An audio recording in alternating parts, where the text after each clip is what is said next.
Hi viewers, welcome to our channel. ప్రస్తుతం మనతో పాటు సీనియర్ జర్నలిస్ట్ దామ బాల సార్ వారితో మాట్లాడదాం. నమస్కారం సార్. నమస్తే సార్, పవన్ ని తొక్కేస్తున్న చంద్రబాబు అంటూ ఒక వార్త వైరల్ అవుతుంది సార్. అంటే పవన్ కళ్యాణ్ గారికి ఇవ్వాల్సినంత ఇంపార్టెన్స్ చంద్రబాబు నాయుడు గారు ఇవ్వట్లేదు, చిన్న చిన్న వర్క్స్ మాత్రమే ఆయన వాడుకుంటున్నారు తప్పితే ఎటువంటి ఇంపార్టెన్స్ అయితే ఇవ్వట్లేదు అంటున్నారు. మరి దీన్ని మీరు ఏ విధంగా చూస్తారంటారు సార్? మేబీ ఈ వార్త ప్రధానంగా వైసీపీ ప్రచారంలోకి తీసుకొస్తుంది. ఎందుకంటే వైసీపీకి పవన్కి చంద్రబాబు మధ్య గొడవ ఏమన్నా వస్తుందేమో అన్న ఒక ఆశ ఉంది. ఎందుకంటే వాళ్ళిద్దరూ కలిసి ఉంటే మాత్రం నెక్స్ట్ కూడా వాళ్ళు విన్నింగ్ టీం అవుతారు. ఎందుకంటే ఇప్పటి వరకు చరిత్రలో, ఆంధ్రప్రదేశ్ చరిత్రలో సాధ్యంగానే ఒక కాంబినేషన్ని, కమ్మ కాపు కాంబినేషన్ని సెట్ చేయగలిగారు వీళ్ళిద్దరు. అందులో ప్రధాన రోలు పవన్ కళ్యాణ్ది, చంద్రబాబుది కాదు. పవన్ కళ్యాణ్ లేకపోతే అసలు ఈ కూటమి అధికారంలోకి వస్తుందని ఎవరు నమ్మేవాళ్ళు కూడా కాదు. ఎందుకంటే చంద్రబాబు అరెస్ట్ అయిన సందర్భంలో బలంగా వ్యతిరేకత కనిపించింది. చంద్రబాబుకి రావాల్సినంత సింపతి రాలేదు, రోడ్ల మీదకి ఎవరు జనం రాలేదు, కేడర్ కూడా నిర్వీర్యం అయిపోయారు, నాయకులు కూడా చేతులు ఎత్తేశారు. అటువంటి ఒక పరిస్థితిని సడన్గా తిప్పగలిగింది పవన్ కళ్యాణ్. పవన్ కళ్యాణ్ మద్దతు ఇవ్వడం, పవన్ కళ్యాణ్ నిలబడడంతో మళ్ళీ తెలుగుదేశం శ్రేణులకు ఊపిరి వచ్చింది, ధైర్యం వచ్చింది. అక్కడి నుంచి పవన్ కళ్యాణ్ ని వాళ్ళు వదలలేదు, పవన్ కళ్యాణ్ కూడా వాళ్ళని వదలలేదు. అలాగా ఓట్ ట్రాన్స్ఫర్ అంటే కెమిస్ట్రీ, అర్థమెటిక్ అంటారు, ఈ రెండు కూడా వర్కౌట్ అయినాయి. వాళ్ళిద్దరి మధ్య కెమిస్ట్రీ వర్కౌట్ అయింది, అర్థమెటిక్ వాళ్ళ ఓట్లు కూడా ట్రాన్స్ఫర్ అయినాయి. సో దీన్ని బ్రేక్ చేయాలనే పవన్ కళ్యాణ్ ఎందుకు ఎక్కువ టార్గెట్ చేశారు? జగన్ వ్యక్తిగతంగా పవన్ కళ్యాణ్ 3 పిల్లలు 4 పిల్లలు ఇవన్నీ ఎందుకు మాట్లాడాడంటే పవన్ కళ్యాణ్ని బ్రేక్ చేయాలనేది వాళ్ళ టార్గెట్.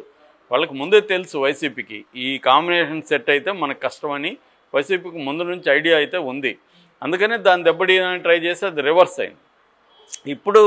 ఇప్పుడు కూడా వాళ్ళ హోప్ ఏంటంటే గవర్నమెంట్ వచ్చింది, పవర్ వచ్చింది, పవర్ వచ్చినాక పవన్ కళ్యాణ్ ఎట్లాగూ చంద్రబాబు వాడుకొని వదిలేస్తాడు. సో ఎక్కడో ఒక చోట వీళ్ళకి గొడవ అవుతుంది. మామూలుగా లాజిక్ ఏంటి, లోకేష్ నెక్స్ట్ సీఎం కావాలి, చంద్రబాబు గోల్ అదే కదా. తన తర్వాత తను ఉన్నంత వరకు, యాక్టివ్గా ఉన్నంత వరకు తనే సీఎంగా ఉండాలి. తను కొంత ఏజ్ అయినప్పుడు లోకేష్ని సీఎంగా ప్రొజెక్ట్ చేయాలి.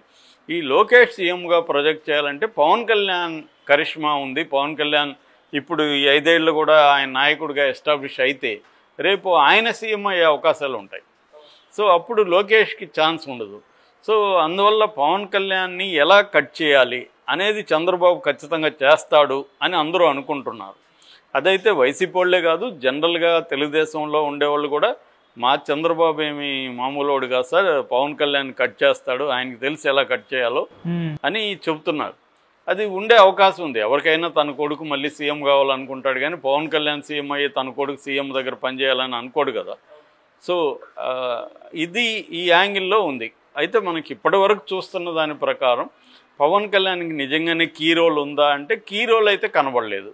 లోకేష్కు ఉన్న కీ రోల్ ఇప్పటికీ లోకేషే పవర్ సెంటర్గా మనకు కనబడుతుంది.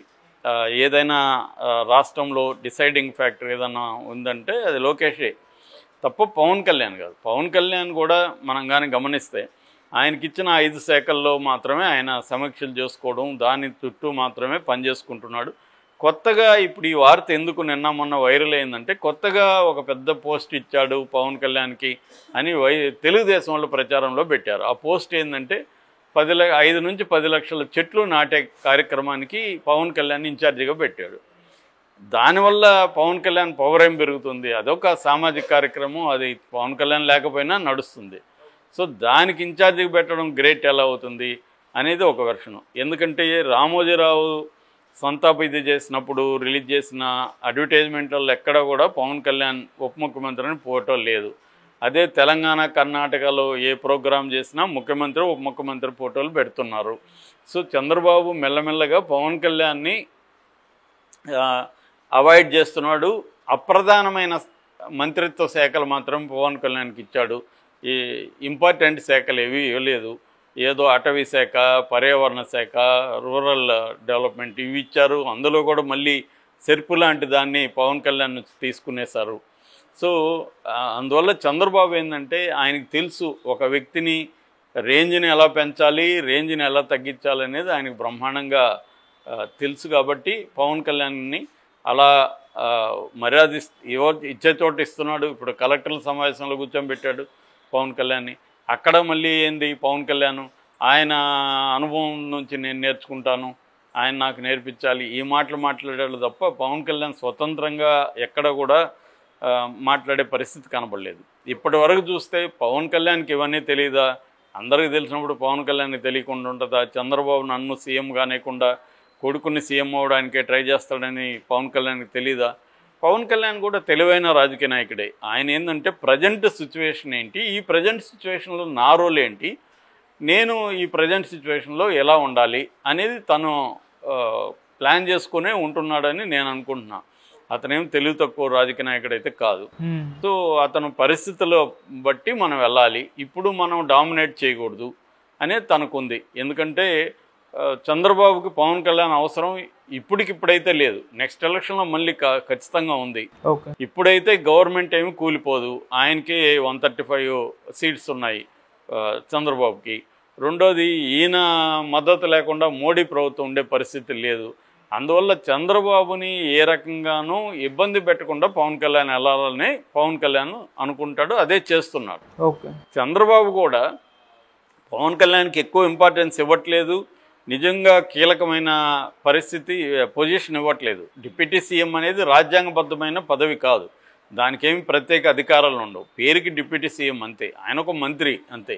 కాకపోతే ఇంపార్టెంట్ వాటిలో తనకి ఇబ్బంది లేదనుకున్న వాటిలో ఇన్వాల్వ్ చేస్తున్నాడు. ఇప్పుడు మామూలుగా చాలా ఇళ్లల్లో నేను ఒక ఎగ్జాంపుల్ చాలాసార్లు చెప్తుంటా, భార్యాభర్తలు భార్య డామినేట్ చేస్తున్నట్టు కనబడతా ఉంటుంది జనాలకి. కానీ కీ డెసిషన్స్ అంతా ఎవరు తీసుకుంటుంటారు? భర్త తీసుకుంటుంటాడు. సో రియల్ పవర్ అంటే అర్థం ఏమి? డెసిషన్ మేకింగ్ ఎవడు తీసుకుంటున్నాడో వాడు పవర్ఫుల్. ఊరికి అరవడం కాదు, నలుగురిలో తిట్టచ్చు, నీకు బుద్ధి ఉందా లేదా, ఎంతసేపు వెయిట్ చేస్తా రా అనొచ్చు భర్తని. కానీ వాడికి తెలుసు ఎక్కడ డెసిషన్లు తీసుకోవాలి, ఈమెను ఎలా కంట్రోల్ చేయాలనేది వాడికి తెలుసు. సో రియల్ కంట్రోల్ అంతా భర్త పెట్టుకుని ఉంటాడు. ఈమెమో పైకి చూస్తే భార్య డామినేట్ చేస్తుందేమో అనుకుంటారు. నేను అందుకే ఎవరిన కలిసిన అడుగుతుంటా, మీ ఇద్దరిలో కీ డెసిషన్స్ ఎవరెవరు తీసుకుంటారని. మీ ఇద్దరం తీసుకుంటామని చెప్తుంటారు, కానీ అది ఫైనల్గా ఎవరు తీసుకుంటారో మనకు తెలిసిపోతుంది ఇంటరాక్ట్ చేసి. అలాగా ఇక్కడ కూడా ఏంటంటే కీ డెసిషన్స్ అంతా పవన్ కళ్యాణ్ తీసుకుంటున్నాడా, లోకేష్ వీళ్ళిద్దరిని కంపేర్ చేస్తే లోకేష్ తీసుకుంటున్నాడు. ఇప్పుడు ఏదన్నా ఇంపార్టెంట్ పని కావాలనుకో, ఒక ఎన్ఆర్ఐకి ఇంపార్టెంట్ పని కావాలా, ఎవరిని కలవాలని ఆలోచించినప్పుడు లోకేష్ని కలవాలనేదే ఎక్కువ మంది నేను విన్నది కూడా. లోకేష్ని కలిస్తే మీకు పని అవుతుంది అనేది చెప్తున్నారు తప్ప పవన్ కళ్యాణ్ కలిస్తే పని అవుతుందని ఎవరు చెప్పట్లే.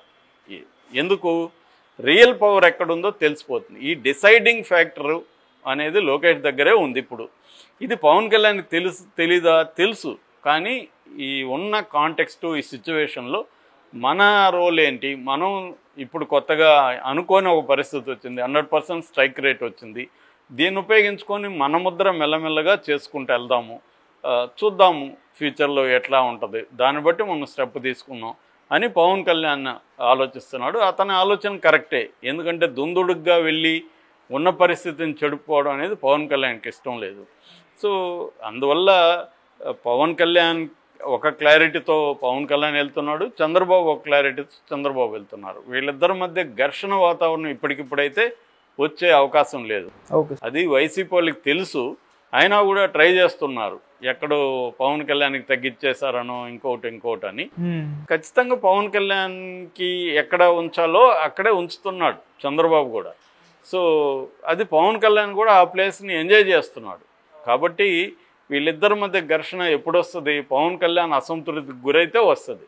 అసంతృప్తికి గురి కాడు పవన్ కళ్యాణ్. ఎందుకు గురి కాడంటే అతనికి క్లారిటీ ఉంది, నా రోల్ ఇది, ఇప్పుడు నేను ఇది చేస్తాను, ఈ 5 ఏళ్లలో ఇలా ఉందాము, మెల్లమెల్లగా మనం పెంచుకుందాం. అందుకనే పవన్ కళ్యాణ్ మనం గమనిస్తే జనసేన పార్టీ బలోపేతానికి ఈ మధ్య చాలా సీరియస్గా ట్రై చేస్తున్నారు. ఎందుకంటే అధికారం కూడా ఉంది కాబట్టి దాదాపు 10 లక్షల సభ్యత్వం ఎంతో టార్గెట్ పెట్టుకొని పనిచేస్తున్నారని చెప్తున్నారు. సో అందువల్ల పవన్ కళ్యాణ్ ఏంటంటే, ఒకటి పార్టీ నిర్మాణాన్ని అభివృద్ధి చేసుకుంటూ రావడం, 2 తన ముద్ర పరిపాలనలో చూపించుకుంటూ రావడం, తను నేర్చుకోవడం. ఎందుకంటే ఆయనే చెప్పాడు నేను ఇంటర్మీడియట్ కంప్లీట్ చేయలేదని. కాబట్టి ఎడ్యుకేషన్ అంతకంటే ఎడ్యుకేషన్ ఏమి లేకపోయినా పర్లేదు, నిజానికి ఆయనకి మిగతా నాలెడ్జ్ ఉంది, పుస్తకాలు చదువుకున్నాడు, ఇవన్నీ ఉన్నాయి. కాబట్టి అతను అడ్మినిస్ట్రేషను ఇవన్నీ నేర్చుకోవడం, ఈ క్రమంలో మెల్లగా మోడీ దగ్గర కూడా ఎలాగో అతనికి ఇంపార్టెన్స్ ఉంది. ఇవన్నీ చేసుకుంటూ పవన్ కళ్యాణ్ స్లోగా ఇది చేస్తారు. ఎప్పుడు కూడా పవర్ అనేది ఒకేసారి అదేదో మ్యాజిక్ జరిగి రాదు, స్లో అండ్ స్టడీగా చేసుకుంటున్నాడు. కాబట్టి పవన్ కళ్యాణ్ ప్రయోజనాలకి చంద్రబాబు ప్రయోజనాల మధ్య వైరుధ్యం అయితే ఇప్పటికిప్పుడేం రాదు. వచ్చినప్పుడే ఆ ప్రాబ్లం అవుతుంది. వీళ్ళు దాన్ని ఆ వైరుధ్యాన్ని